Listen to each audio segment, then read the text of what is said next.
con el cronograma que nos hemos trazado y de esta manera el día viernes nos dedicamos a hacer los ejercicios que faltan y absolver consultas que pudieran haber. No sé si antes de empezar alguien tenga alguna pregunta sobre las tareas encargadas. Algunos de ustedes me han hecho consultas sobre sus lecturas, no sobre los trabajos encargados, creo que está claro eso, pero en todo caso pregunto, ¿no? ¿Quién tiene alguna duda, comentario, consulta?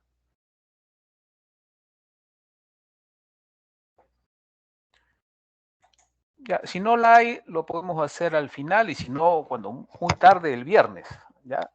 En la clase del viernes. A ver, voy a compartir mi pantalla.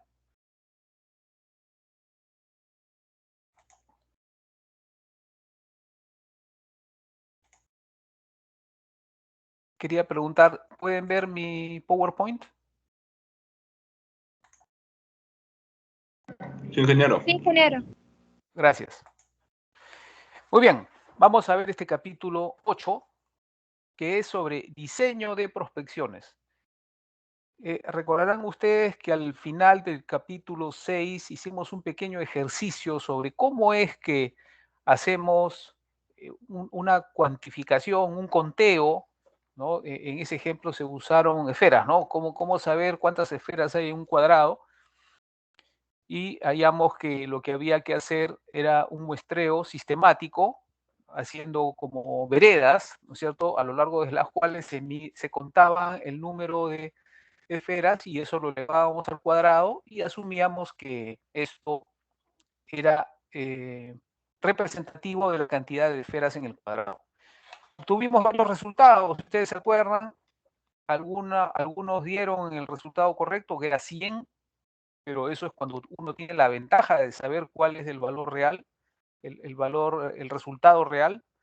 En el mar uno nunca tiene ese resultado, ¿no es cierto? Entonces lo correcto es hacer varias mediciones en lugares diferentes para poder obtener un promedio que se aproxime un poco más a la realidad. Inclusive hicimos el ejercicio de eliminar el valor más alto y el valor más bajo para poder acercarnos al resultado final, que creo que salió 70, creo, algo por ahí, ¿no? Que está un poco lejos del resultado real, que era 100. Pero, en fin, esos son los sesgos que tienen los muestreos, ¿no? Entonces, este capítulo trata sobre eso, sobre cómo diseñar un muestreo o prospección, también le decimos, ¿no? O crucero, si hablamos de lo que hace IMARPE, ¿no? Conocemos que un crucero IMARPE no es otra cosa que es una prospección o un muestreo en el mar, un muestreo que sirve para colectar datos acústicos, pero también biológicos, oceanográficos, etc. Sobre todo esto vamos a hablar hoy día. Muy bien, antes de realizar una prospección, un crucero, un muestreo, hay que planificarlo. Porque acá estamos hablando de barcos, y los barcos cuestan plata moverlos, el petróleo cuesta. Por lo tanto, hay que, en lo ideal, tener un documento de planificación, un checklist, cuando menos, ¿no? Un checklist donde uno pueda chequear qué es todo lo que uno necesita y estar seguro de que no nos va a faltar durante la navegación. Porque imagínense, si hablamos de un barco de pesca típico, por lo menos los medianos a grandes, esos barcos consumen no menos de $5,000 diarios en petróleo. Entonces imagínate que, oye, me olvidé de traer la laptop cuando ya estás a 10 horas de puerto. O sea, el costo de un error como esos puede ser muy, muy grande, ¿no? Entonces, imagínense, 10 horas de ida, 10 horas de venida, prácticamente un día perdido, $5,000 solo en petróleo botados al agua. Entonces, por eso es que es importante tener un documento de planificación, ¿no? Como digo, cuando menos, un checklist. Bueno, en la planificación se deben considerar los objetivos, es decir, ¿para qué hago una prospección? ¿Quiero medir la biomasa o solo quiero detectar las zonas de pesca? ¿O quiero saber cuál es la cantidad relativa de plancton? ¿Quiero saber cuáles son las tallas? ¿No? Esas son cosas que hoy en día las empresas pesqueras peruanas, por lo menos las 7, 8 o 10 más grandes, hacen ya en rutina, ¿no? Estas empresas tienen barcos equipados con sistemas acústicos digitales, de tal manera que la mayor parte, todas ellas hacen prospecciones, es decir, antes de la temporada de Jurel, Jurel Cabaya, porque como ustedes saben, Jurel y Cabaya son el mismo reglamento de ordenamiento pesquero. Entonces, antes de la temporada se suelen hacer unas prospecciones, ¿no es cierto? Unos muestreos, unos análisis en zonas donde podrían estar las zonas de pesca. Y para eso usan mucha información acústica. Y para anchoveta, por supuesto, también, ¿no? Inclusive durante las temporadas de pesca, hoy en día hay barcos seleccionados que están tomando datos para el análisis que se necesita para la gestión diaria de las empresas. Bueno, el siguiente paso en una planificación es identificar cuáles van a ser los resultados esperados, qué es lo que se va a lograr en función a los objetivos. También los métodos. No quiero decir que una planificación implique describir todo el método, no, citar nada más. ¿Qué método vamos a usar? Bueno, vamos a usar una estratificación, por ejemplo, por cuadrados estadísticos, y lo que vamos a hallar es la densidad de peces, no necesariamente la biomasa de peces, densidad de peces o algún otro indicador. Son ejemplos. Asimismo, mover un barco, como ustedes ya saben, cuesta mucha plata, entonces es una oportunidad única para tomar toda la información posible sobre otras variables. A esas otras variables le llamamos covariados. Si mi objetivo es medir la densidad de peces, en lo posible yo debo aprovechar todo el recorrido de ese barco para colectar información sobre, por ejemplo, temperatura, salinidad, eh, presencia de depredadores superiores, ¿no? Hoy en día todas las empresas grandes o las más grandes, las 10, por lo menos las 10 más grandes, y ya toman rutinariamente esta información de depredadores superiores, aves, mamíferos, tortugas, delfines, rayas, en fin, pingüinos, todo lo que pudiera caer en los lances de pesca son liberados y también se anotan en una bitácora electrónica la interacción, la sola presencia de aves o de lo que sea, en el recorrido de un barco se anota en una bitácora y todo eso está siendo registrado para propósitos de la gestión misma de las empresas, porque estos animalitos carismáticos también están buscando su alimento, igual que el pescador hace lo mismo, está buscando alimento, entonces ellos son unos indicadores indirectos de la presencia de la especie objetivo, ¿no? Anchoveta principalmente. Entonces, todos esas otras informaciones que tomamos durante la navegación los llamamos covariados y que pueden ser analizados estadísticamente para ver qué grado de interrelación pueden tener con aquello que nosotros estamos yendo a medir, ¿no? Como dije, como puse como ejemplo, medir la biomasa o medir la densidad de peces. También la planificación debe predefinir cuál va a ser la estrategia de muestreo. Por ejemplo, navegar líneas paralelas entre sí o navegar al azar o navegar en modo anidado, son cosas que vamos a ver en las siguientes diapositivas, pero todo esto es en función a la disponibilidad de tiempo, ¿no? El petróleo se agota, ¿no? Y el agua se acaba. Y entonces, tenemos que considerar cuál es la autonomía de nuestra embarcación o embarcaciones para poder planificar bien el uso del tiempo. El tiempo y los medios logísticos, ¿no? Puede darse el caso de que necesitemos más de un barco, también podemos establecer cuál va a ser el número de estaciones oceanográficas que vamos a desarrollar. También las empresas pesqueras hoy en día, por lo menos las más grandes, tienen por lo menos un CTD a bordo de una embarcación. ¿Ya? Por lo menos tienen un CTD por empresa. Y lo usan durante las estaciones, durante las temporadas de pesca o antes y después de las temporadas de pesca para colectar información de lo que está debajo de la superficie. Como ustedes ya sabrán, los sistemas satelitales solamente permiten observar la superficie del mar, ¿no? Digamos los primeros centímetros nada más, ¿no? El resto no está visible.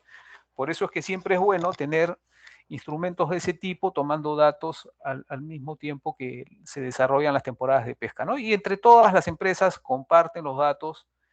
Ese es un aspecto en el que por lo menos las empresas agremiadas en la Sociedad Nacional de Pesquería han ido agarrando mucha fuerza, ¿no? Comparten mucho sus datos, se ayudan entre ellos y eso está muy bien porque ayuda a la gestión, ayuda a ahorrar costos de operación y ahorrar insumos, ¿no? Principalmente petróleo. También en una planificación debemos tomar en cuenta los errores que se pueden, o los sesgos que se pueden tener según el tipo de diseño.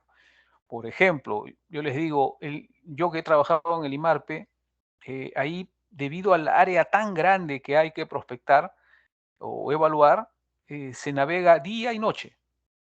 Pero resulta que de noche hay unos problemas. Los peces se acercan a la superficie y quedan parcialmente fuera del alcance de los transductores. Si ustedes se acuerdan, un transductor está, digamos, en promedio a 4 metros de profundidad en estos barcos medianos o grandes. Y además a esos 4 metros hay que sumarle los 3 o 4 metros de la zona del campo cercano. Entonces, ahí nomás tenemos 8 metros no investigados, de tal manera que cuando los peces de noche suben a la superficie, la medición acústica que hacemos de los peces muy posiblemente está sesgada. Hay un documento que yo redacté y que estaba disponible en la página web del Instituto Humboldt. El año pasado puse ese documento ahí. Y bueno, está en español y describe cuáles son esos sesgos. Hay un capítulo sobre esos sesgos.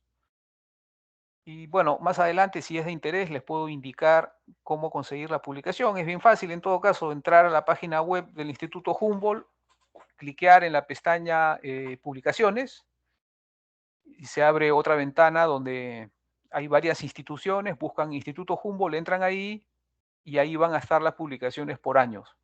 Entonces, en la del 2020, ahí hay uno, no me acuerdo del nombre exacto del documento, pero es un archivo de PDF y ahí está descrito en más detalle este tema de los sesgos o errores o problemas que puede tener el uso de la acústica. Bueno, por último, no por eso menos importante, la planificación debe considerar todos aquellos instrumentos que necesitamos para el trabajo a bordo. El ejemplo que puse, ¿no? Una computadora tiene que estar en el checklist, ¿no? Un disco duro externo o memorias USB de alta capacidad también. El CTD, si se trata de muestreo con redes biológicas, la red de Jensen, la red de fitoplancton.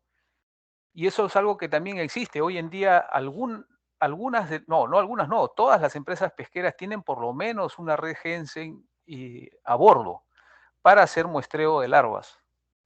Entonces eso como ustedes verán, va haciéndose con la finalidad de colectar más información, más datos para hacer correlaciones estadísticas y poder entender mejor el ambiente en el que uno está prospectando. ¿Preguntas hasta acá? Estamos en la diapositiva 2.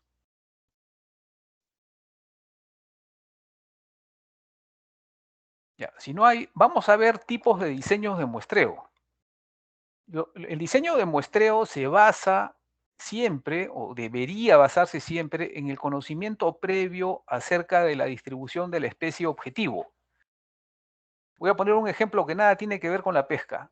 ¿Ya? Yo les hago una pregunta, a ver, ¿quién me responde? Si yo quiero saber cuántos niños viven en una ciudad, ¿cuándo debo, en qué momento, con qué estrategia, con qué diseño de muestreo debo proceder a medir la presencia de niños en un pueblo?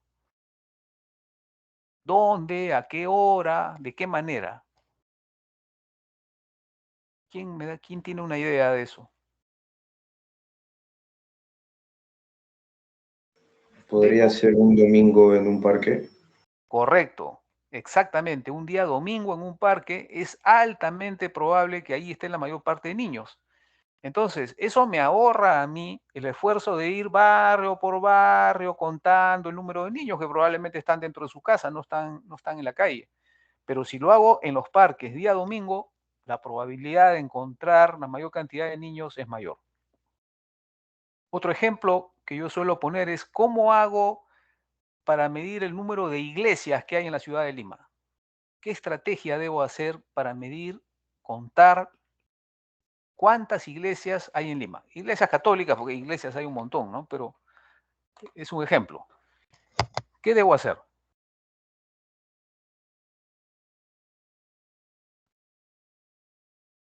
¿A alguien se le ocurre cómo puedo hacer eso?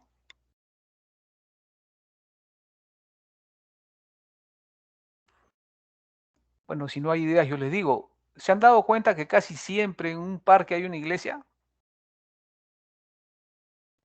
No siempre, por supuesto, pero probablemente en más de la mitad de los casos.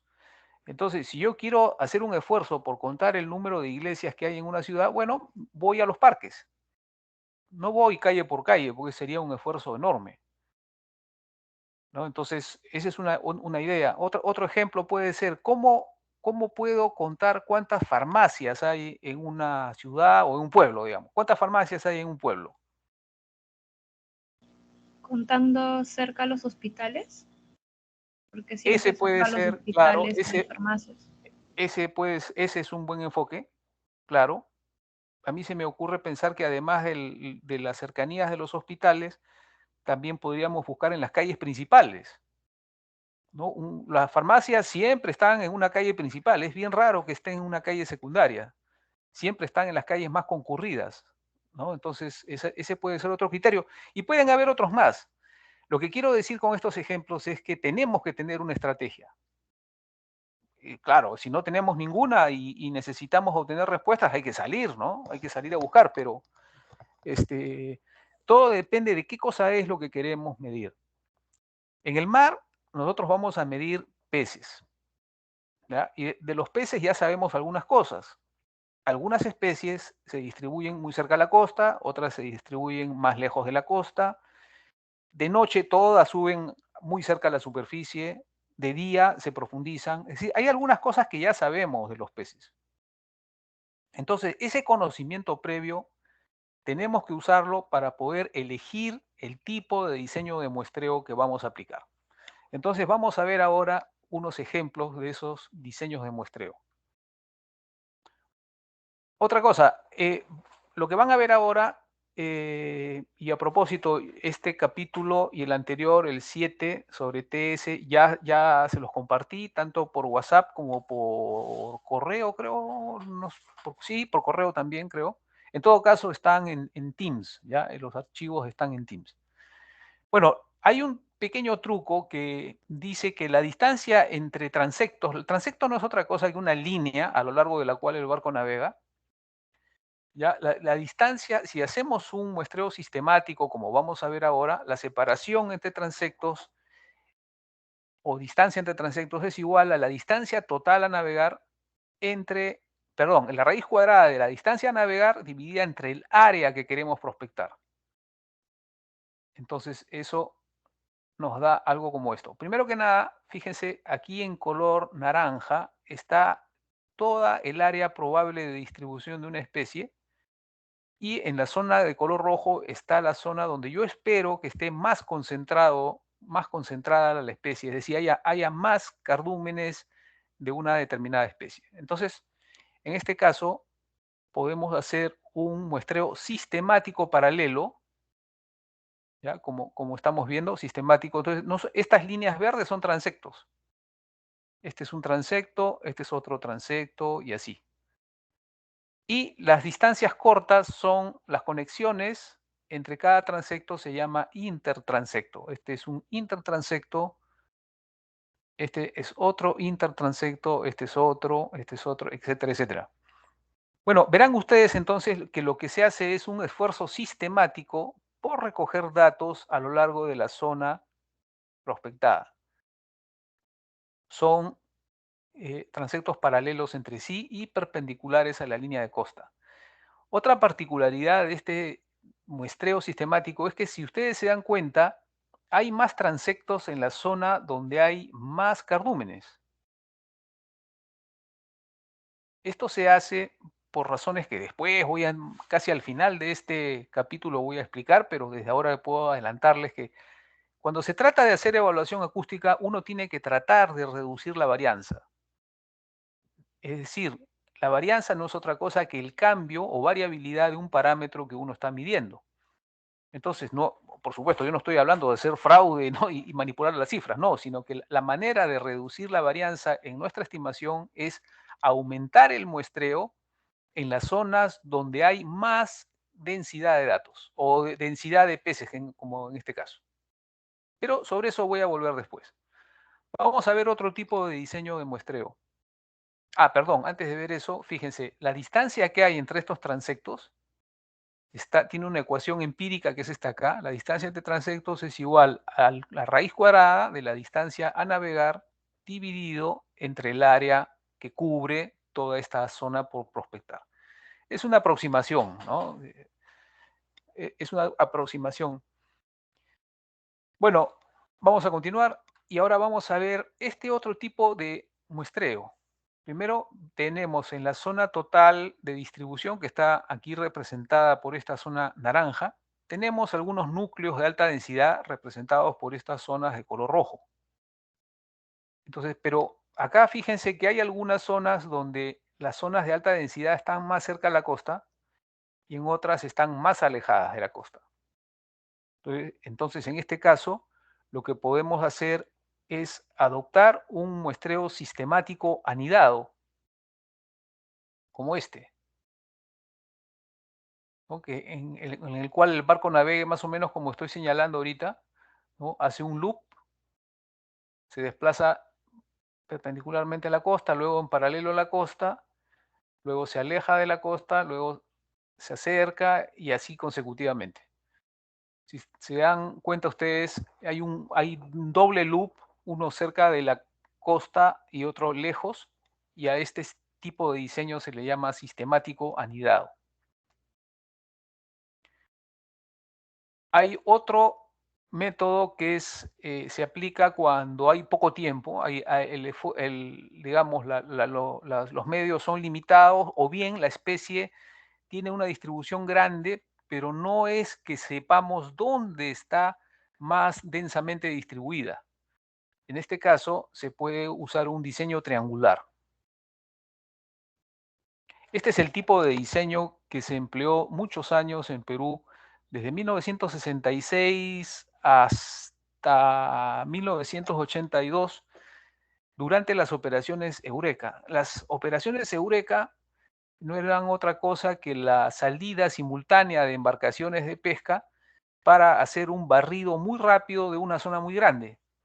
Entonces, ahí participaban 25, 30, 40, 50 barcos a la vez y cada uno de ellos navegaba 2 transectos, así, salía de costa y regresaba. Pero era simultáneo, o sea, acá, por ejemplo, tendríamos 1, 2, 3, 4 barcos.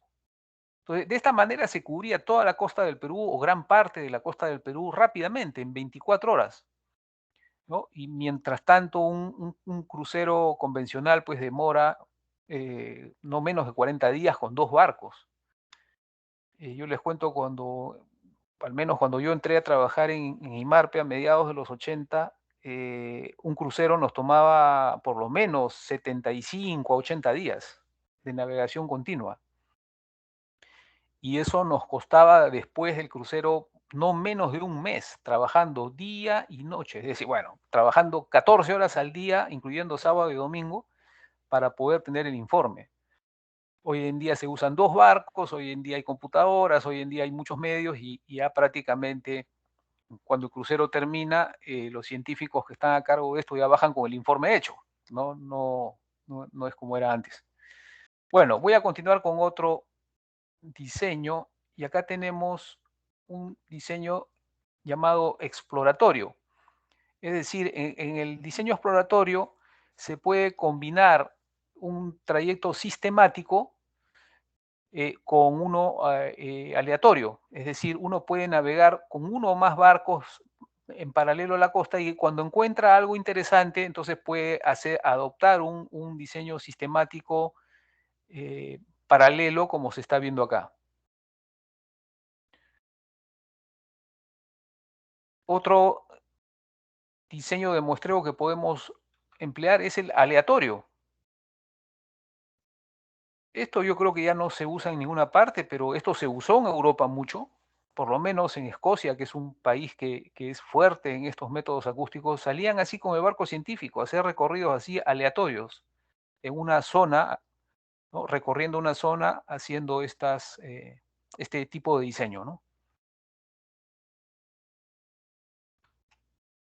Y por otro tenemos el Levi, que me parece esta es una lectura que le tocó a alguno de ustedes en el bimestre anterior, y que muestra los recorridos típicos de depredadores superiores, ¿no? Los depredadores superiores, como los patrones de los barcos de pesca, tienen el mismo comportamiento, y eso es lo que mostraba la publicación, ¿no? Que el comportamiento de los patrones de pesca tienen mucha similitud con el que adoptan depredadores superiores como lobos marinos o aves marinas.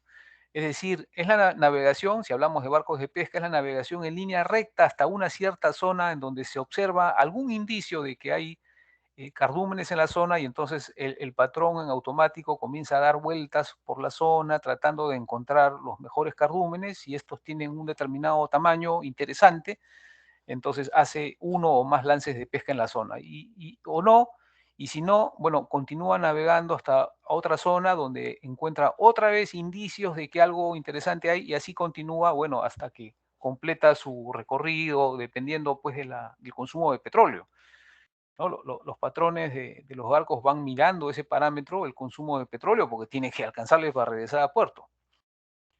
Aunque hoy en día eso es un parámetro muy controlado desde tierra, es decir, todas las empresas tienen estaciones de control por radio, y ahora también por CICESAT, incluso AIS, que les permite ver y medir el desempeño de sus barcos.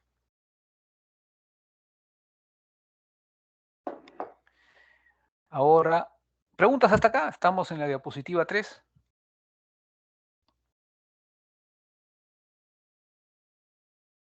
Ya, no hay preguntas, entonces seguimos adelante.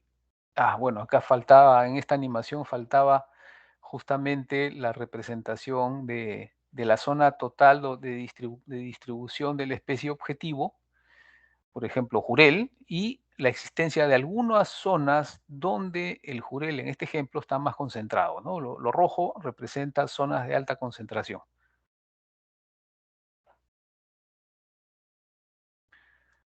Vamos a hablar ahora de la distribución de los peces. Los peces no se distribuyen de manera continua. Los peces se distribuyen más bien de manera discontinua. No lo hacen al azar. Los peces se agrupan en cardúmenes. Los cardúmenes se agrupan geográficamente en determinadas áreas donde hay buena cantidad de alimento, donde hay oxígeno suficiente, ¿no es cierto? Y eso está típicamente caracterizado por estructuras. ¿Ya? En el mar hay estructuras, es decir, hay zonas en donde hay más concentración de cardúmenes y otras donde hay menos o no hay concentración. Todo dependiendo de la existencia de alimento y o oxígeno disuelto suficiente para poder sostener a estos clústeres. Los clústeres son conjuntos de cardúmenes. También se dice racimos, ¿no? En la bibliografía se usa más que todo clúster, ¿no? Clúster o racimo. Entonces, como ustedes comprenderán, la distribución de los peces, por lo general, no es al azar. Un pez no está donde está porque se le ocurre. Está donde está porque hay alimento, porque hay oxígeno. Y si no hay esas condiciones, ¿ya? Si no hay esas condiciones en el mar, entonces los clústeres se dispersan. Los peces no permanecen juntos, o por lo menos los cardúmenes no permanecen juntos unos de otros cuando no hay buenas condiciones. O bien cuando hay mucho alimento en el mar y no necesitan estar agrupados, entonces ahí también puede darse el fenómeno de la dispersión de estos cardúmenes. Incluso los cardúmenes pueden hacerse más pequeños en la medida de sus necesidades, ¿no? Cardúmenes grandes necesitan mucho alimento, mucho oxígeno. Cardúmenes pequeños necesitan menos alimento, menos oxígeno. Entonces estas son estrategias biológicas que no conocemos completamente bien, intuimos, hay mucho estudio sobre eso, pero no lo suficiente para poder entender todo esto. ¿Me permiten medio minuto, un momentito, por favor, voy a traerme un vaso de agua, que yo siempre traigo, me he olvidado ahora, ya, un ratito, voy a traer un vaso. Perdón.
¿Sabes cuál es el escondrijo?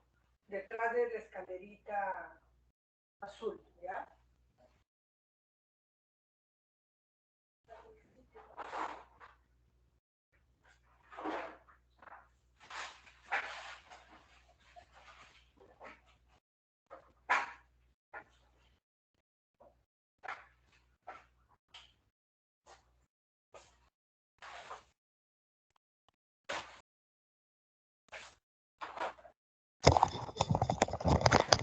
Ya está, disculpen, por favor. Bueno, entonces, los peces se distribuyen en cardúmenes, los cardúmenes se distribuyen en clústeres y estos tienen una distribución geográfica que varía dependiendo de algunas condiciones locales, ¿no? Entonces, no es una distribución al azar, es una distribución discontinua y que, bueno, nosotros como ingenieros pesqueros, como una de las cosas que hacemos los ingenieros pesqueros es detectar dónde están esos peces y para eso usamos sistemas acústicos. Entonces, como ustedes ya saben, de modo creciente las empresas usan instrumentos digitales a bordo de la flota para poder analizar la presencia y cuantificar la presencia de estos cardúmenes o clústeres. Entonces, para eso usamos un diseño, en este ejemplo, es un diseño sistemático paralelo. Quiere decir que está compuesto de transectos que son paralelos entre sí a lo largo de una zona que queremos evaluar. Y yo ya he dicho y quiero reiterar que hoy en día las empresas pesqueras hacen evaluaciones en zonas específicas para tener una idea del potencial de peces que pueden haber en cada zona. Y esa es información importante que se usa hoy en día en la gestión de las flotas pesqueras. Entonces, con este tipo de diseño podemos detectar la presencia de estos conjuntos de cardúmenes o clústeres o racimos y dependiendo de eso podemos inclusive hacer un muestreo especial sobre alguna zona en particular que tenga alta densidad en cardúmenes para tratar, como dije antes, de medir la cantidad relativa de peces o la densidad de peces que hay en la zona. Con eso se puede decidir cuántos barcos puede la empresa enviar a la zona, ¿no? O establecer cuál es la lejanía, distancia a los puntos de descarga. Aquí al lado derecho hay una gráfica que muestra un ecograma de 2 dimensiones, presentado como si fuera de 3 dimensiones. Esto es construido en el software EcoView. Entonces, si se fijan bien, acá está la línea del fondo. Acá, por ejemplo, la línea del fondo. Acá, la línea del fondo. Y encima de ellas hay una zona de alta concentración de cardúmenes, lo que estoy señalando ahorita. Esa alta disposición de cardúmenes se ve también en el transecto vecino, el de acá. Y también se ve un poco menos acá. Entonces, todo esto de aquí es un clúster. Todo esto que estoy señalando es un clúster y es parte de los análisis acústicos que se hacen hoy en día. Entonces ahí está señalado el clúster claro, el clúster. Y dentro del clúster, ojo, hay núcleos también. Se les llama núcleos a la zona donde dentro del clúster, la zona donde está más concentrado el número de cardúmenes, a eso se le conoce como núcleo.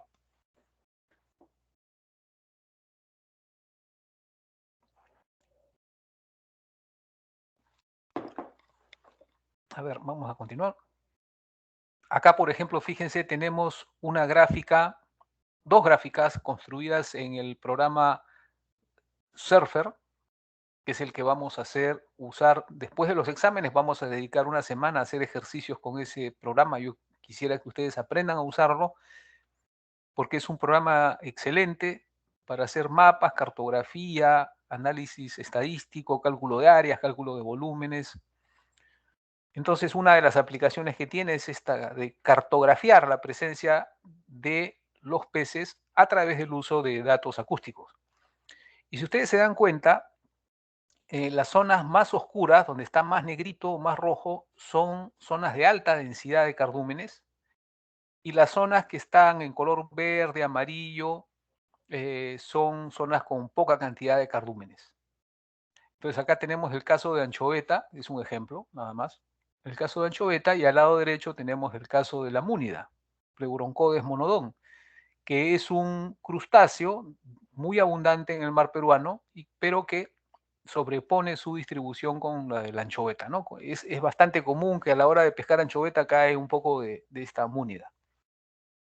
Entonces, estos son los clústeres. Estas zonas que están aquí en color negro, en esta zona, son clústeres. Son racimos de cardúmenes que están más densamente concentrados, y eso es detectable con sistemas acústicos a través de este muestreo sistemático paralelo como el que se muestra en esta figura. ¿Preguntas hasta aquí? Diapositiva 4.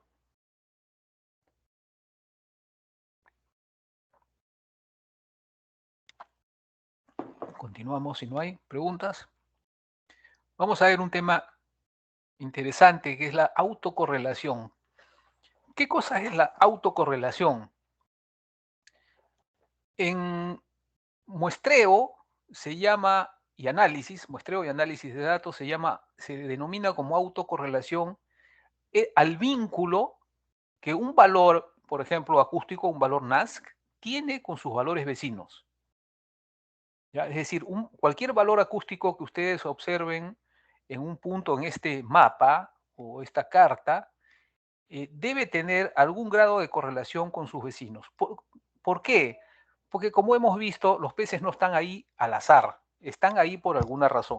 Pero la razón no siempre es fácil de medir, o sea, no es fácil siempre medir la cantidad de zooplancton o el oxígeno, es más complicado de medir, se puede, pero es más complicado. Entonces, una variante del estudio, análisis estadístico, es examinar la autocorrelación, es decir, cuál es la relación de cada valor en una secuencia de datos y cuál es cuál es la relación con el valor próximo y el valor anterior. Eso lo vamos a ver más adelante en la siguiente diapositiva con un ejemplo gráfico. También se le puede llamar autocorrelación a la tendencia de agrupamiento de muchas variables que se miden en la naturaleza, como está escrito acá, ¿no? La ubicación de cardúmenes de anchoveta, en fin, eso ya creo que de alguna manera lo expresé. Otra definición de autocorrelación es aquella de que los valores están relacionados entre sí en momentos diferentes en el tiempo. La autocorrelación también se muestra por una sucesión de valores crecientes, o sea, aumentan los valores o disminuyen. Esto creo que lo vamos a ver mejor con una gráfica, es la que vamos a ver en la siguiente diapositiva, pero hasta acá quería preguntar si hay alguna consulta. No creo, ¿no? Mejor vamos a ver la figura para completar la explicación, ¿no? Porque así con palabras es difícil de entender. Solamente decirles, en este caso, fíjense, acá tenemos una gráfica XY, en donde el grado de autocorrelación, es decir, la manera como un conjunto de valores se relacionan entre sí, se presenta aquí en esta línea roja. O sea, acá tenemos una alta correlación, autocorrelación, acá, y acá una baja autocorrelación, ¿no? Y a lo largo de una zona geográfica, como vemos acá desde Paita hasta Pisco, podemos representar así arbitrariamente con una línea roja cuál es el grado de autocorrelación. Si ustedes se dan cuenta, esta línea alcanza sus valores roja, alcanza sus valores máximos en los sitios donde hay más densamente concentrada la anchoveta. Es decir, hay mayor autocorrelación en determinadas zonas y en otras menos. Ahora vamos a ver una gráfica que muestra esto más claramente. Bueno, acá tenemos lo mismo, pero para el caso de la Múnida, ¿no? Vamos a ver antes que eso, ¿qué clases de datos tienen autocorrelación? Por ejemplo, la oscilación decadal del Pacífico, que como ustedes ya saben, habrán llevado en el curso de oceanografía, tiene ciclos de larga duración, conocidos como el viejo, que son ciclos de temperatura relativamente alta, y ciclos la vieja, con temperatura o anomalías térmicas negativas. Por ejemplo, nosotros estamos en un periodo, la vieja, desde mediados de los años 90 hasta ahora, ¿no? Independientemente de que han ocurrido eventos en Niño, la tendencia de la temperatura sigue siendo negativa en nuestro mar. Bueno, y antes de los mediados de los 90 hubo un ciclo cálido que duró desde comienzos de los 70 hasta mediados de los 90, o sea, duró 25 años aproximadamente, y esto habrán tenido que ver en su oportunidad con el doctor Espino, que era un especialista en el análisis de este tipo de correlaciones. En otra escala de tiempo, una escala de tiempo más pequeña, tenemos ejemplos de datos autocorrelacionados como el niño y la niña. En el panel inferior tenemos otro tipo de ejemplo de autocorrelación. Fíjense que acá tenemos datos que se incrementan a lo largo del tiempo. El consumo por persona significa esto. Seafood per person es el consumo de alimentos marinos o pescados, mariscos, por persona a lo largo del tiempo. No sé de dónde corresponde esto, probablemente Estados Unidos. Y vemos cómo el consumo ha aumentado de 13 kilos hasta 15 kilos desde 1970 a 1990. O sea, en 20 años hubo un aumento de 2 kilos por persona en consumo y luego viene una fase declinante, ¿no? Que termina en el año 2000 con un consumo de 12. Es decir, por alguna razón ha habido al comienzo un aumento y después una disminución. Bueno, esto es una autocorrelación. También en el caso de estos ciclos mostrados acá en color rojo, estos son periodos cálidos, tipo la vieja, cuando son de larga duración. Acá tenemos de 1930 aproximadamente hasta 1945, ¿no? Un ciclo cálido. Este es un ciclo de larga duración, un periodo del viejo. Acá tenemos en color azul también de 1945 también, o 47, hasta el año 1958, aparentemente un ciclo en general frío, con condiciones de anomalía térmica negativa. Y así sucesivamente, ¿no? Tenemos una alternancia de valores positivos y negativos, positivos y negativos. Esto se llama una autocorrelación porque es posible también, y esto quiero precisarlo, que si nosotros conocemos que esta tendencia positiva existe, quiere decir que en algún punto intermedio yo puedo tomar un valor y predecir cuál va a ser el valor siguiente. Y también puedo predecir el valor siguiente o puedo predecir cuál fue el valor anterior en una secuencia como la que se está mostrando aquí. Hasta cierto punto, ¿no? Hasta cierto punto. A partir de ahí ya viene una tendencia declinante y este es otro tipo de autocorrelación. Pero es un buen ejemplo de eso. ¿Preguntas hasta acá?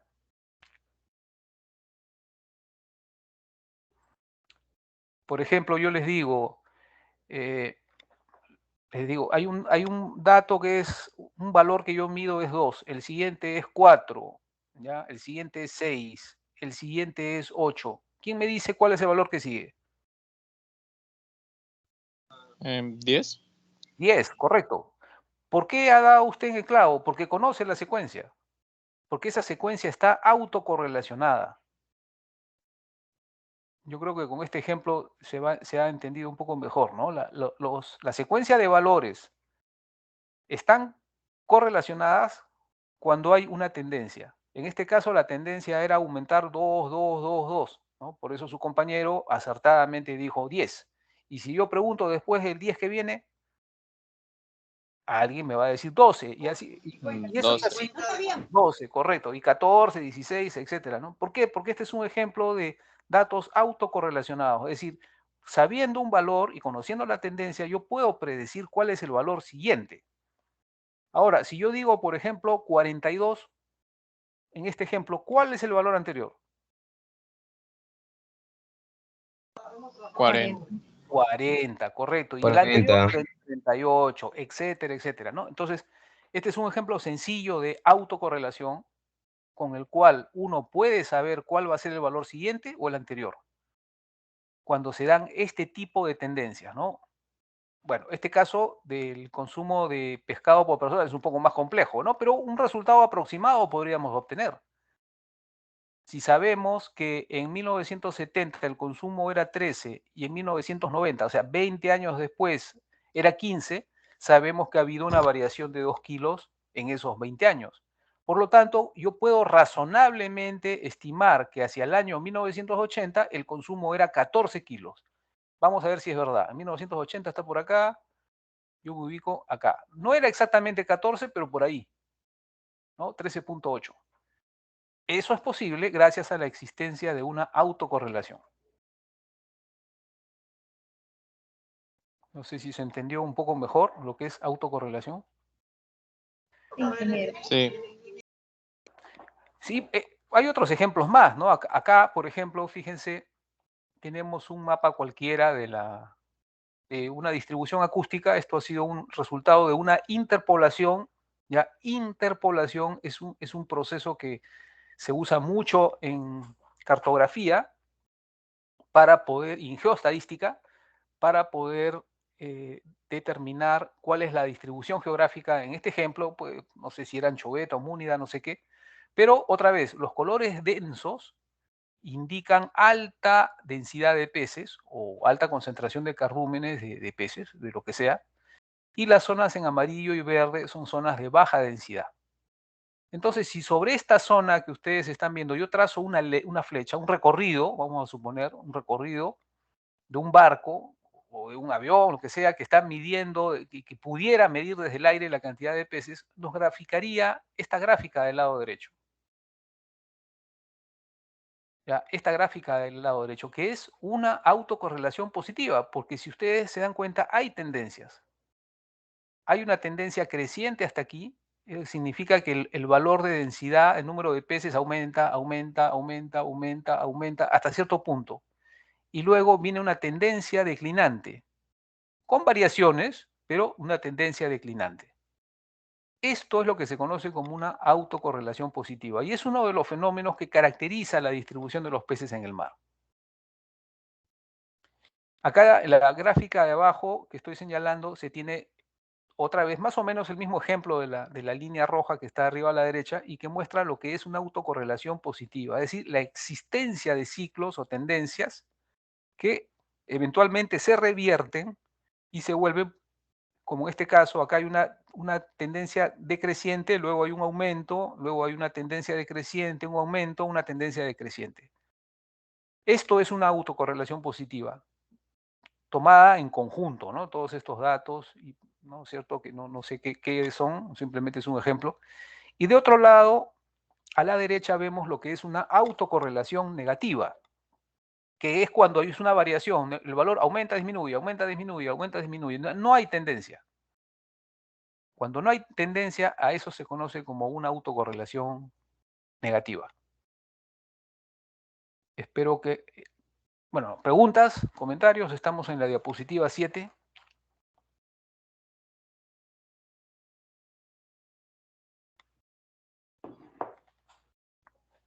Ya, si no hay consultas, entonces seguimos.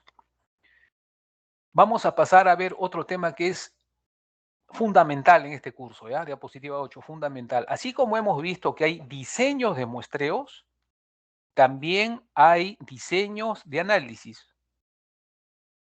¿Ya? Para el análisis de los datos hay un paso fundamental que es el de la estratificación. La estratificación, es decir, geográficamente, cómo dividimos un área para poder representar la presencia o la diferencia o la variabilidad de densidad de peces, por ejemplo, o la biomasa que hay en el mar.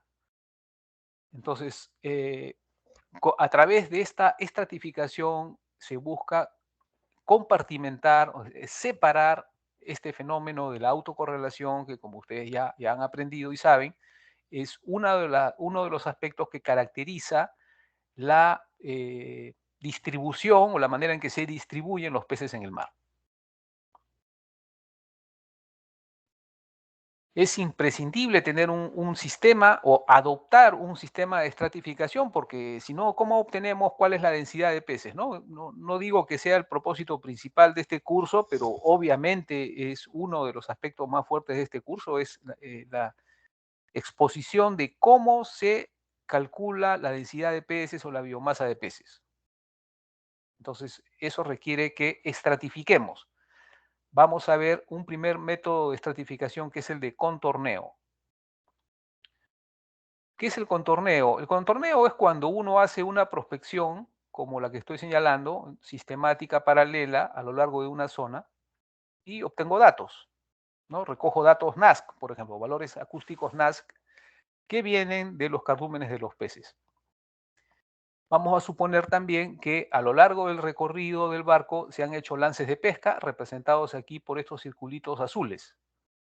Recuerden que los lances de pesca son muy necesarios para poder identificar a los cardúmenes, la identidad de los cardúmenes, conocer de qué especie se trata y muy especialmente conocer sus tallas, porque solo con el conocimiento de las tallas se puede calcular cuál es la reflectividad de esos peces, y esa reflectividad es un parámetro fundamental para estimar la biomasa en el mar, el río, lagos, donde sea que se apliquen estos métodos. Bueno, el asunto es que tomando toda esta información en cuenta, es que nosotros podemos hacer unos mapas de isolíneas, es decir, líneas que encierran las zonas de concentraciones similares. Por ejemplo, aquí la de color rojo vendrían a ser las zonas de mayor densidad, las zonas de color naranja vendrían a ser zonas de menos densidad, y luego las verdes menos densidad y amarillo menos densidad. Entonces, hoy en día esto se hace a través de programas como Surfer, a través de la interpolación de los datos NASC que están a lo largo, que hemos colectado a lo largo de la navegación, ¿no? Representada aquí por estas líneas de color negro o estos transectos, intertransectos. Hay un capítulo de este curso que trata específicamente de geoestadística, pero eso es uno de los últimos, y yo no vamos a esperar a llegar ahí para ver esto, ¿no? Esto de contornear lo vamos a ver en este bimestre una vez que terminemos los exámenes. Un ejemplo de contorneo, bueno, vamos a regresar a... Les hago memoria, les hago recordar esas gráficas donde estaba la choveta, la múnida, las zonas donde están los clústeres. Bueno, eso es hecho por contorneo. Entonces, esa es una manera de estratificar la data. La usábamos mucho Guimarpe hasta mediados de los años 90. Lo malo que el contorneo que hacíamos era a mano. No habían computadoras ni software para hacer esto. Entonces, esto lo hacíamos a mano, era muy trabajoso, inclusive las gráficas las pintábamos a mano, ¿no? Con plumones, uno por uno, o sea, era un trabajo bien pesado, ¿no? No habían impresoras a color, eso vino después y cuando los sistemas se han modernizado hacia mediados o después de mediados de los 90 ya el trabajo se hizo más sencillo, pero antes era muy complicado. Ahora, un detalle que es importante tener en cuenta es que la ubicación de estos lances de pesca es difícil que se pueda predefinir. Nosotros podemos calcular cuántos lances de pesca vamos a hacer, cuánto tiempo nos queda disponible para hacer lances de pesca, eso de acuerdo a la planificación, porque eso también se debe considerar en la planificación. Pero el lugar donde vamos a pescar específicamente con red de arrastre o cerco, dependiendo del tipo de barco que usamos, eso se decide en el momento, en función a lo que la ecosonda o el sonar vaya registrando.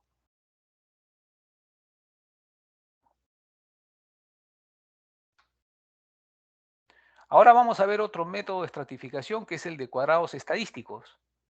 Los cuadrados estadísticos son líneas imaginarias, aquí representadas por estas líneas, valga la redundancia, de color rojo, que delimitan cuadrados. Como pueden ver ustedes, se han delimitado unos cuadrados.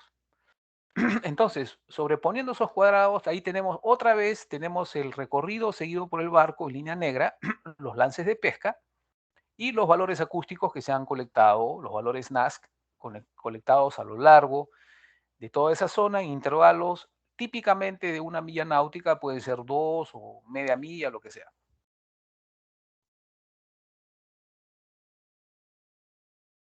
Entonces, ¿cuál es la idea de la estratificación por cuadrados? En la estratificación de cuadrados se establece que cada estrato, ¿ya?, o cada área evaluada es un cuadrado. Es un cuadrado, de tal manera que vamos a tener un resultado de biomasa para cada cuadrado. Así como en el método de contorneo teníamos un dato de biomasa para cada contorno, por ejemplo, lo que es color rojo, lo que es naranja, verde y amarillo, en este caso el resultado está referido a cada cuadrado, todos y cada uno de los cuadrados, ¿ya? Es decir, para cada cuadrado se calcula el número de datos, el valor NASC promedio, la biomasa, la densidad, la biomasa, el número de peces, todo eso se calcula para cada cuadrado.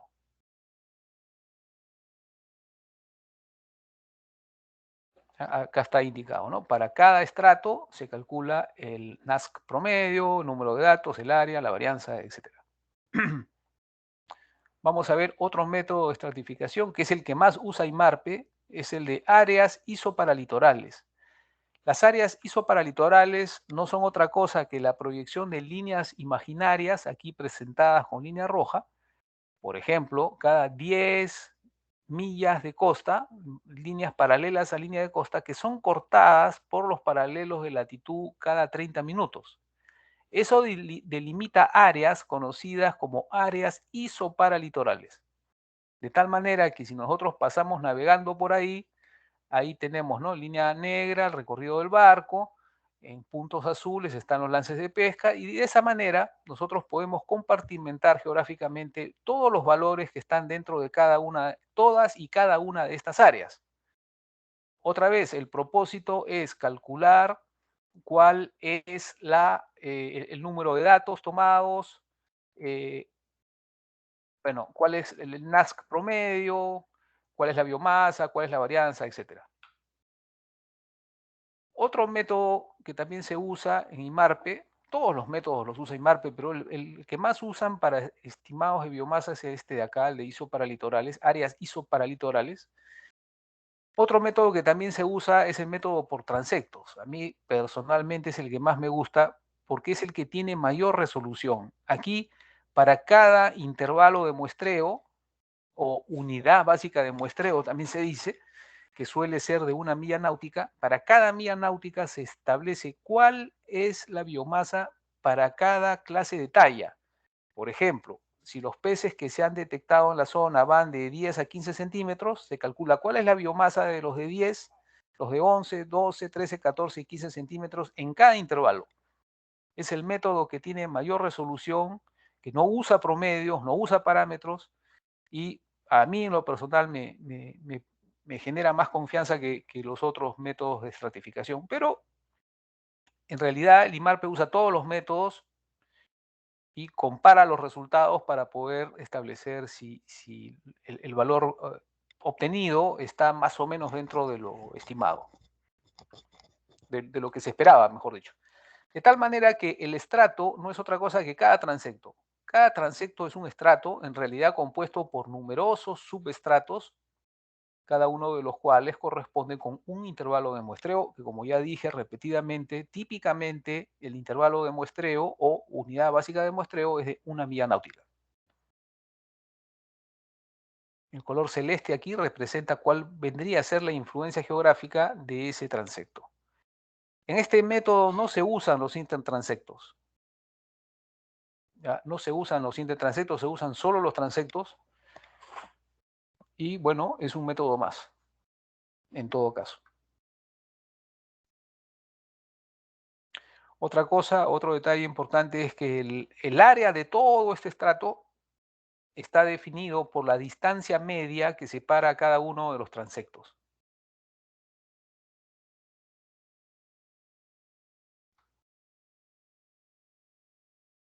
¿Preguntas hasta acá?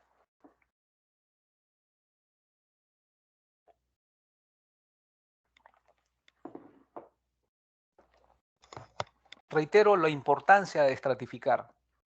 Si no hacemos estratos, si no adoptamos algún método de estratificar, yo les pregunto, ¿cómo podríamos calcular la biomasa de toda la zona que hemos evaluado? De poder se podría, o sea, no trabajar con estratos, sino trabajar con un único estrato, o sea, un solo cálculo para todo. Vamos a obtener un resultado que puede ser acertado o puede estar equivocado, pero lo peor es que no podemos ver ni graficar la autocorrelación. La autocorrelación la podemos graficar justamente usando estos estratos. A través de la autocorrelación podemos conocer cuáles son las zonas con mayor densidad y menor densidad.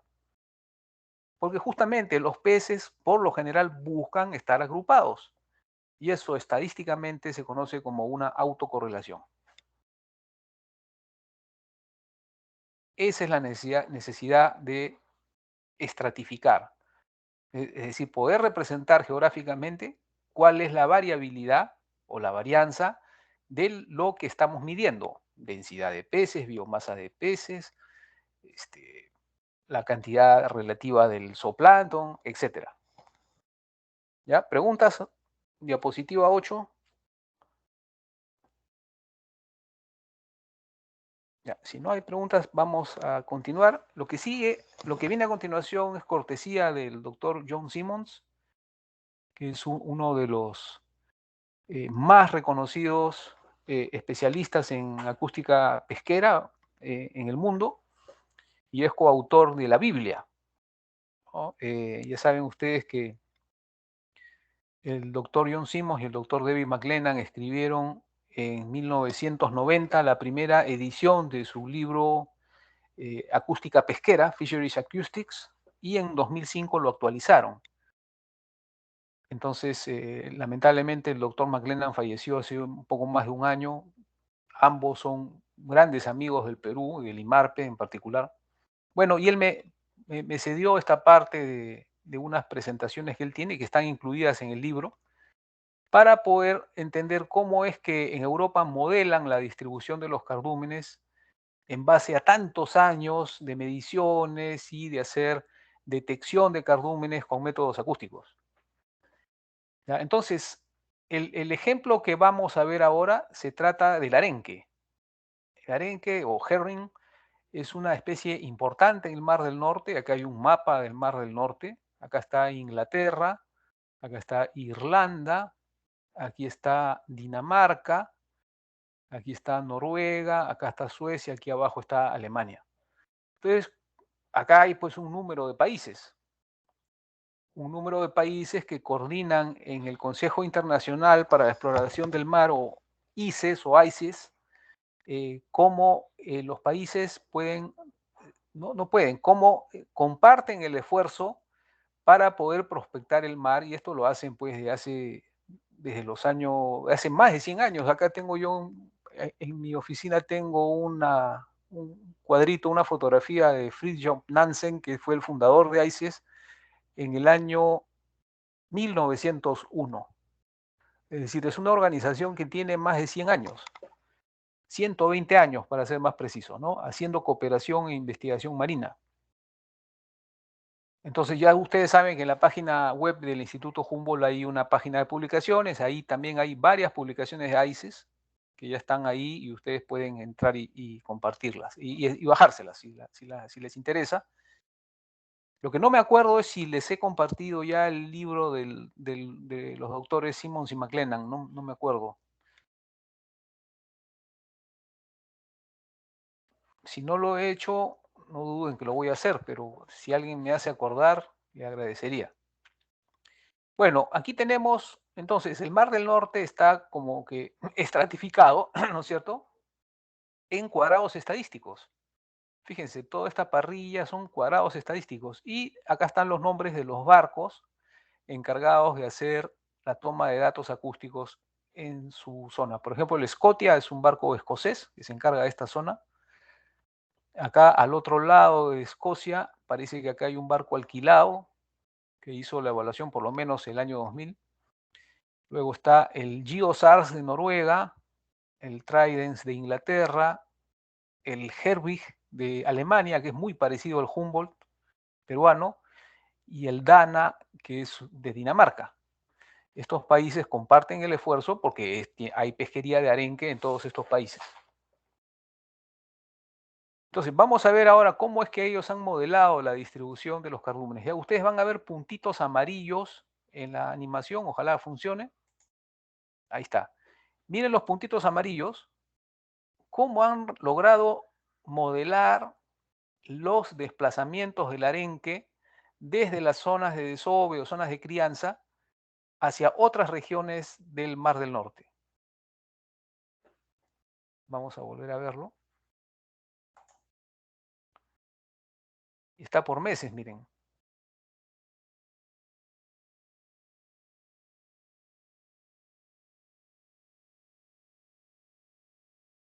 Entonces, esta es una modelación, una representación de cómo se desplazan los cardúmenes de arenque en toda la zona, porque esto lo tienen tan estudiado a lo largo de décadas que ya han sido capaces de modelar, ¿no?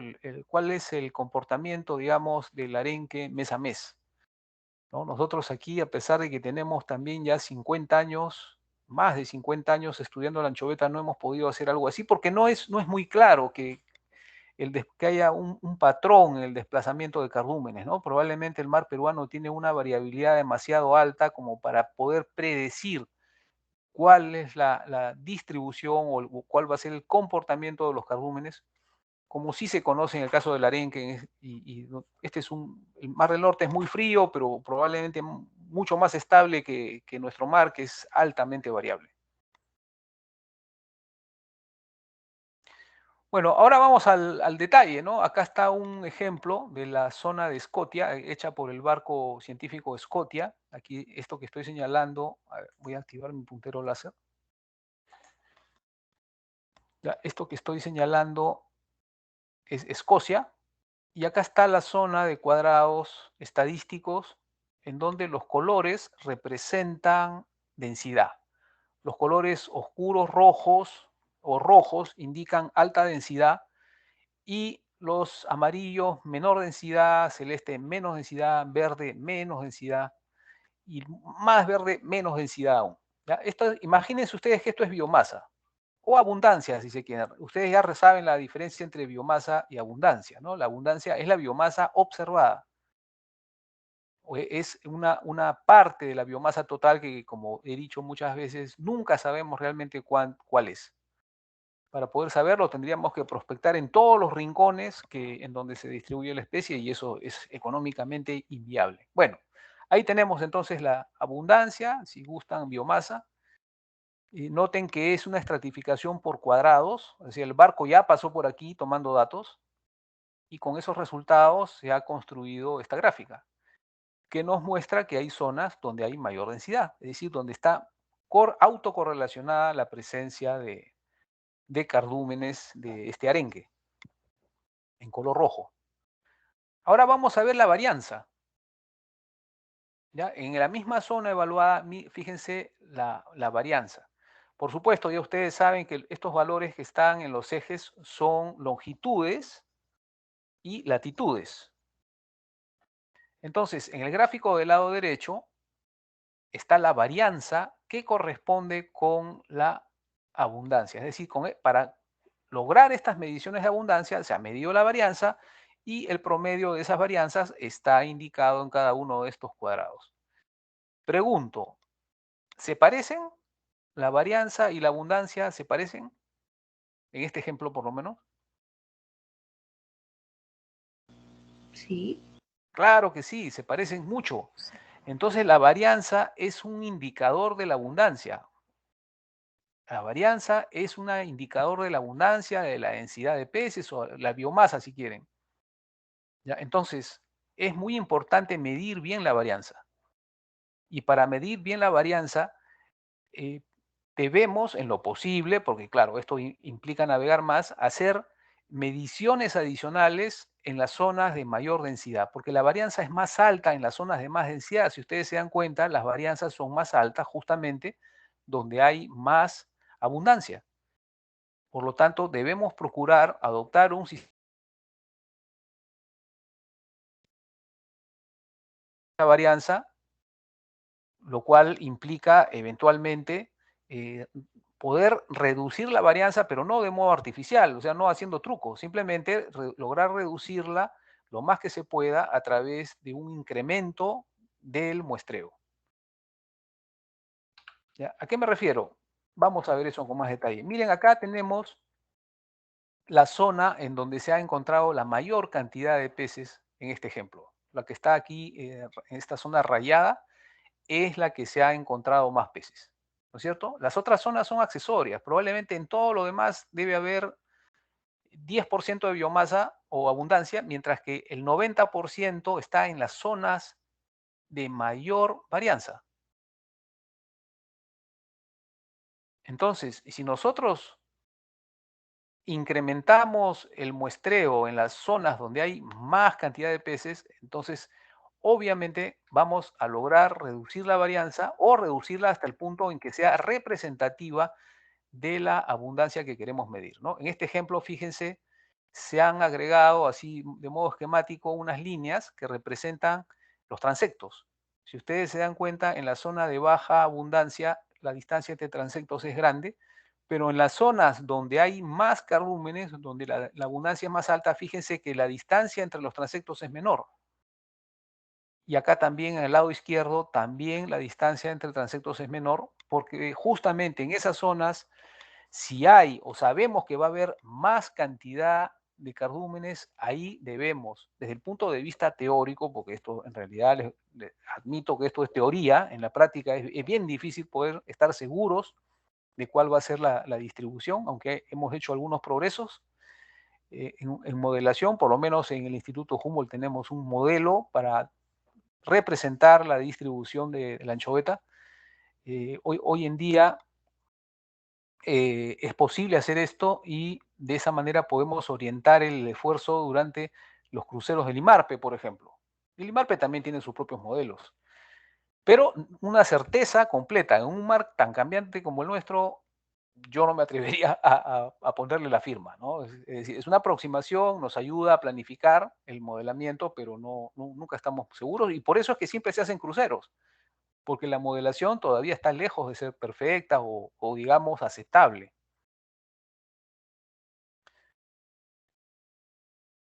Bueno, entonces yo quiero acá, en esta diapositiva 12, insistir mucho, ¿ya? En que en el diseño de una estrategia de muestreo se necesita, por lo menos desde el punto de vista teórico, hacer mayor grado de muestreo en las zonas donde hay más cantidad de peces, en razón de poder representar mejor o poder calcular mejor la cantidad real de peces que hay.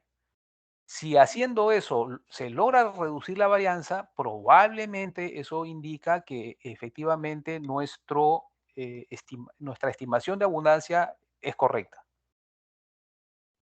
¿Preguntas hasta acá?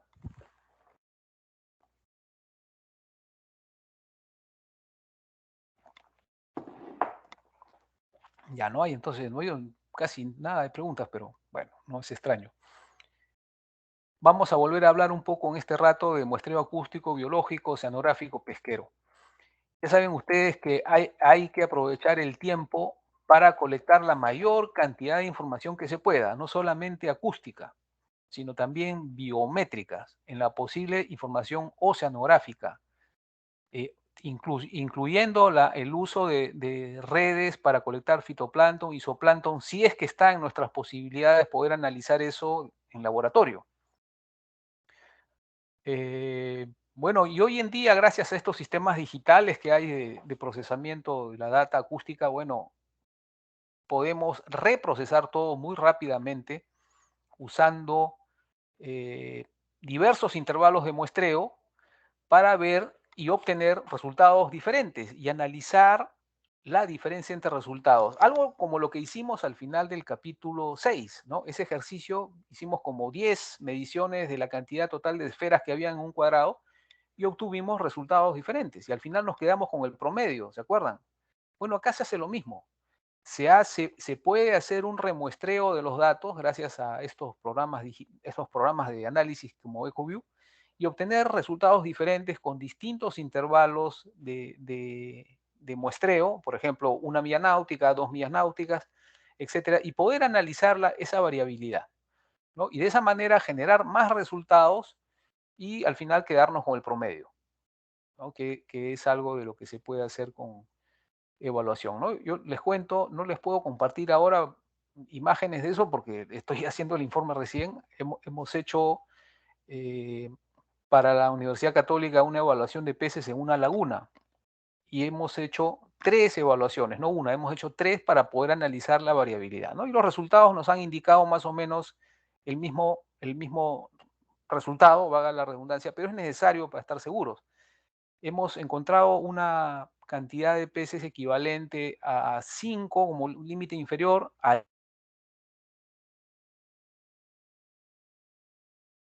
y las 3 mediciones han ido por ahí, en esos intervalos. O sea que el poder repetir las mediciones y encontrar resultados similares da confianza de que la medición está aceptable, ¿no? No precisa, porque como ustedes ya saben, nunca uno puede estar totalmente seguro de la cantidad de peces que hay en el mar o en una laguna en este caso, ¿no? Entonces, además ya saben ustedes que necesitamos, es fundamental poder conocer la estructura de tallas o cuando menos la talla promedio para poder calcular el TS. Como ustedes ya conocen, el TS se puede calcular de modo empírico a través de la talla de los peces, ¿no? Usando la ecuación 20 veces el logaritmo de la talla menos B20. ¿Preguntas hasta acá?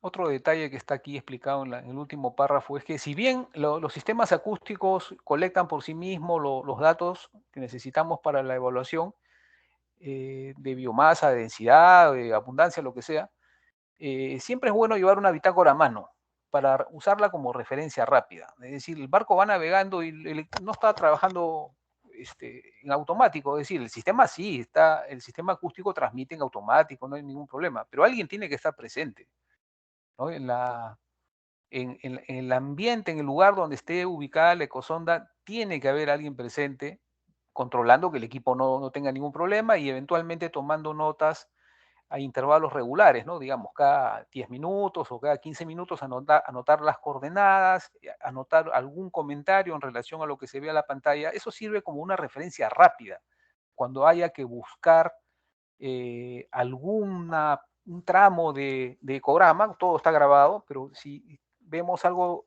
interesante a las 4 de la mañana, bueno, al mediodía podemos revisar y volver a ese momento en los datos para poder analizar con más detalle qué es lo que la ecosonda detectó. Es un ejemplo, ¿no? Pero se recomienda tener un registro a mano, ¿no? Una bitácora hecha a mano.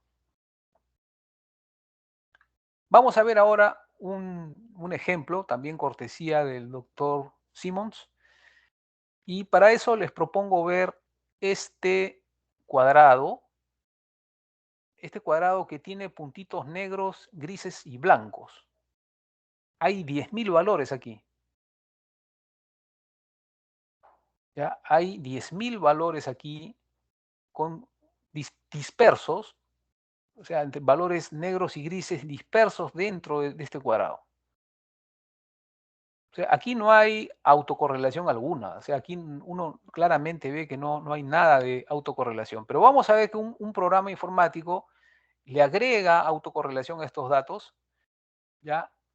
Y entonces acá vemos, en un primer caso, vemos cómo ahora sí, a diferencia del anterior, no había ningún patrón. Ahora sí vemos que en algunas zonas tiende a haber una concentración de los puntos, de los cuadraditos o voxeles de color negro, o píxeles de color negro. Vamos ahora a aumentar un poco más la autocorrelación y miren cómo ahora los puntos negros están más cerca unos de otros. Vamos a aumentar un poquito más la autocorrelación. La autocorrelación también se puede decir como la correlación entre valores también. Y vemos ahora cómo están un poquito más cerca. Y así sucesivamente, ¿ya? Vamos aumentando la autocorrelación y vemos cómo tenemos 7 casos, ahora 8 casos, tenemos 9 casos. 9 casos, ¿eh? Hasta acá 9 casos. Y se ve claramente que ahora sí se aprecia que en algunas zonas está concentrada la densidad de píxeles de color negro. Claramente aquí hay una autocorrelación. Estos valores están autocorrelacionados. Puede ser número de peces, puede ser valores NASC, lo que sea. Vamos a ver un caso más, el caso 10. ¿Ya? Y en el caso 10 sigue viéndose que hay una mejor o mayor visible autocorrelación. Y ahora vamos a ver de hacer un muestreo aleatorio. ¿Ya? Un muestreo aleatorio. ¿Qué cosa se hace en este caso? Bueno, los puntos donde están las estrellas. Cada estrella va a medir cuál es el valor NASC, por ejemplo, que hay en cada uno de esos puntos. Estos son puntos elegidos al azar. No hay ninguna estrategia. O sea, es como tirar los dados, ¿no? Agarras 10 dados, los tiras y bueno, los valores que te dan. ¿Ya? Ahora, ¿cuál es el propósito de hacer esto? Bueno, lo que queremos es medir un estimador, por ejemplo, la biomasa, o la abundancia, o la densidad. ¿Ya? Eso está representado aquí por EST como estimación. Estimación o cálculo de aquello que queremos medir, ¿ya? EST. Abundancia, por ejemplo. Y al mismo tiempo hemos medido la varianza. La varianza, acá, VAR no es el VAR, es de fútbol, ¿eh? VAR es varianza. ¿Ya? Son dos cosas que vamos a medir de cada una de las 10 imágenes que hemos visto hasta ahora, de las 10 fases de autocorrelación, bueno, no autocorrelación, creciente autocorrelación. ¿Ya? Eso es para el muestreo aleatorio. Después vamos a hacer lo mismo, pero con un muestreo sistemático.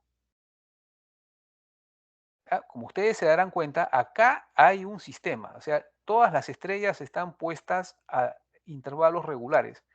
El propósito es el de medir uniformemente esa variable que estamos buscando, que le hemos representado como EST o estimación. También la varianza. Quiero preguntar si se entendió hasta aquí lo que estamos haciendo. Estamos midiendo 4 cosas, ¿ya? Estamos midiendo una estimación de la cantidad de peces por un método aleatorio y estamos midiendo la varianza de la distribución de esos peces también por un método aleatorio. Y también, o inmediatamente después, vamos a medir cuál es la cantidad de peces con un método sistemático. Y por último, vamos a medir la varianza de la cantidad de peces usando también un muestreo sistemático. O sea, son 4 mediciones a lo largo de 10 puntos o un eje de 10 valores. ¿Se entendió lo que estamos haciendo? Estamos en la diapositiva 25. Ya, vamos a ver la gráfica. La idea es representar cuál de los dos métodos, sistemático o aleatorio, representa mejor los resultados obtenidos para la estimación. Bueno, aquí está la explicación de los 4 muestreos o 4 resultados que vamos a obtener, 2 para el muestreo aleatorio y 2 para el sistemático, ¿no? Vamos a medir la estimación, es decir, la abundancia o biomasa, lo que quieran, y vamos a medir la varianza. ¿Ya? Entonces acá vamos a ver un valor que le vamos a llamar variabilidad del estimado, es decir, los diferentes resultados de abundancia que se pueden obtener, y vamos a ver sample bar, o sea, la varianza de los valores tomados. Vamos a ver la gráfica, ahí se va a entender mejor.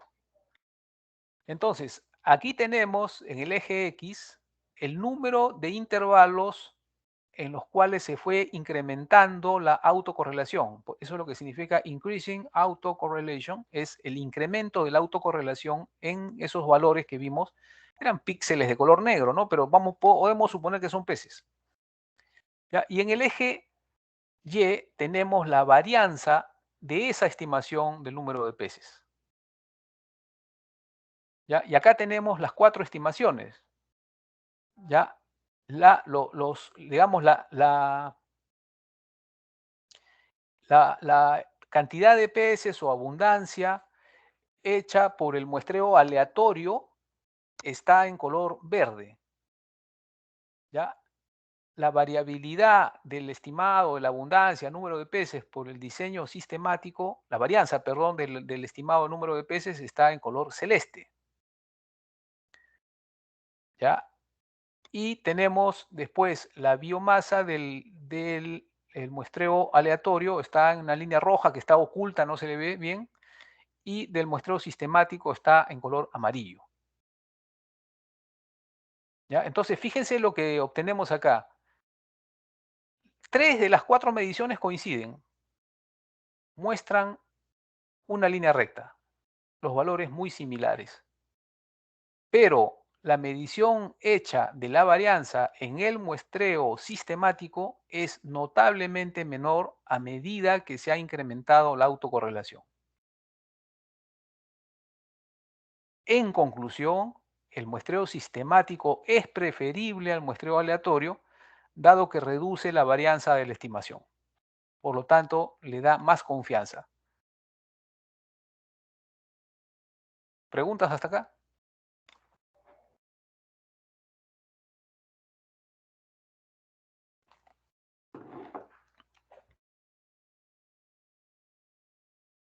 Preguntas, estamos en la diapositiva 27, ya falta poquito.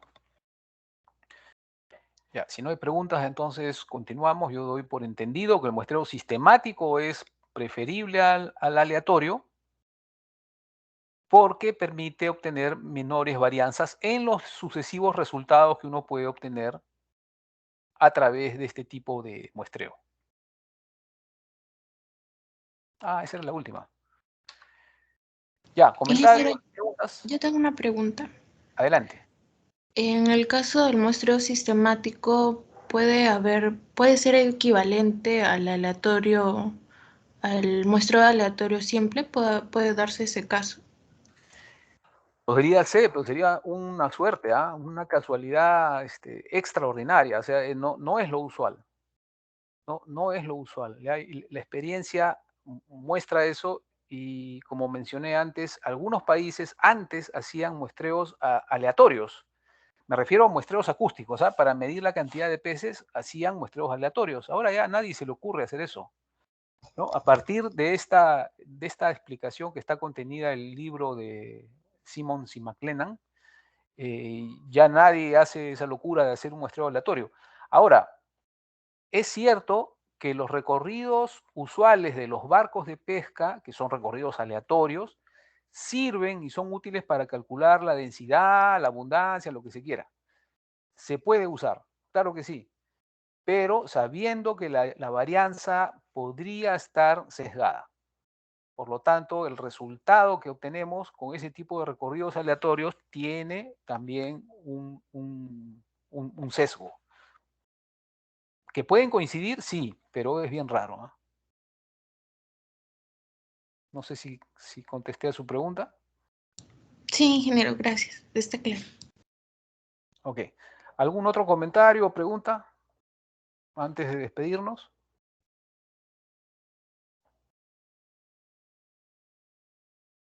Bueno, entonces, eso sería todo de mi parte por el día de hoy. El día viernes nos reunimos a partir de las 6 para, de acuerdo al cronograma, caramba, ¿qué pasó acá? Para, de acuerdo al cronograma, continuar, me parece que con los ejercicios, ¿no? Sí, ingeniero. De acuerdo al cronograma, que no lo estoy viendo ahorita, sí. El próximo viernes, el pasado mañana, vamos a hacer los ejercicios que falta desarrollar. Y bueno, atender las consultas que ustedes tengan, que las cuales pueden hacer, si gustan, por WhatsApp en cualquier momento o por correo. ¿Ya? Entonces, eso sería todo de mi parte. Que estén muy bien y nos vemos el día viernes. Gracias, ingeniero. Cuídese. Chao, chao. Ustedes también Hasta luego. cuídense, abríguense, que todavía hace frío, sobre todo de noche. Ingeniero, buenas noches. Gracias, noches. ingeniero. Hasta luego, cuídese. Hasta luego, ingeniero. Gracias. El clima ya está cambiando, pero de noche sigue haciendo frío. Chao, que estén bien. Gracias, cuídese. Hasta luego. Chao, hasta luego.